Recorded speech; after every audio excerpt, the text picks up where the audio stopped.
दिल्ली में अगले साल विधानसभा चुनाव होने वाले हैं। आम आदमी पार्टी के चीफ अरविंद केजरीवाल ने अभी से कमर कस ली है। वह रोजाना जनसभाओं और रैलियों में नजर आ रहे हैं। शराब घोटाले के आरोपों में घिरे अरविंद केजरीवाल के लिए दिल्ली चुनाव जीतना बेहद जरूरी बन गया है, लेकिन केजरीवाल की राह रोज मुश्किल होती जा रही है। केजरीवाल को दिल्ली में प्रमुख विपक्षी दल बीजेपी के अलावा 3 बड़ी चुनौतियों का सामना भी करना होगा, जिसमें एनसीपी से निपटना भी शामिल है। दरअसल महाराष्ट्र चुनाव में बड़ी जीत दर्ज करने के बाद राष्ट्रवादी कांग्रेस पार्टी के प्रमुख अजीत पवार की केंद्र की राजनीति की ख्वाहिश जिंदा हो गई है। एनसीपी दिल्ली चुनाव लड़ने के मूड में है। महाराष्ट्र विधानसभा चुनाव में शानदार प्रदर्शन के बाद अब अजीत पवार की अगुवाई वाली एनसीपी ने अपनी अगली रणनीति की योजना बना ली है। दिल्ली में हुई एनसीपी की बैठक में अजीत पवार ने पार्टी को फिर से राष्ट्रीय राजनीतिक ताकत बनाने पर जोर दिया।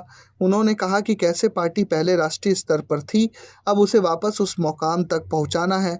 एनसीपी सांसद प्रफुल्ल पटेल ने भी पार्टी की प्रगति की बात करते हुए कहा कि अब 3 राज्यों में पार्टी की पहचान बन चुकी है। उन्होंने दिल्ली विधानसभा चुनाव में एनसीपी के उतरने का ऐलान भी किया।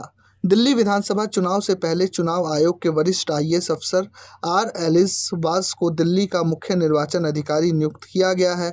पिछले हफ्ते उनकी नियुक्ति को आयोग ने मंजूरी दी थी। आर एलिसवास वही अधिकारी हैं जिन्होंने दिल्ली सरकार के विज्ञापन के मामले में आपका संयोजक होने के नाते अरविंद केजरीवाल को पिछले साल 163 करोड़ रुपए का रिकवरी नोटिस भेजा था।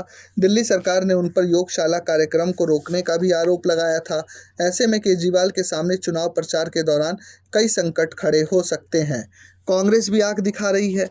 दिल्ली में अरविंद केजरीवाल अकेले ही चुनावी मैदान में दिख सकते हैं, क्योंकि दिल्ली में कांग्रेस अब आम आदमी पार्टी के साथ चुनाव लड़ने के मूड में नहीं है।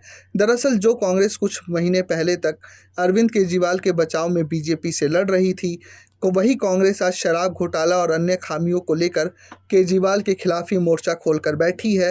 दिल्ली कांग्रेस अध्यक्ष देवेंद्र यादव और कांग्रेस के वरिष्ठ नेता संदीप दीक्षित ने केजरीवाल पर हमला कर कहा है कि ऐसे में केजरीवाल के लिए अकेले दम पर बीजेपी से निपटना मुश्किल हो सकता है।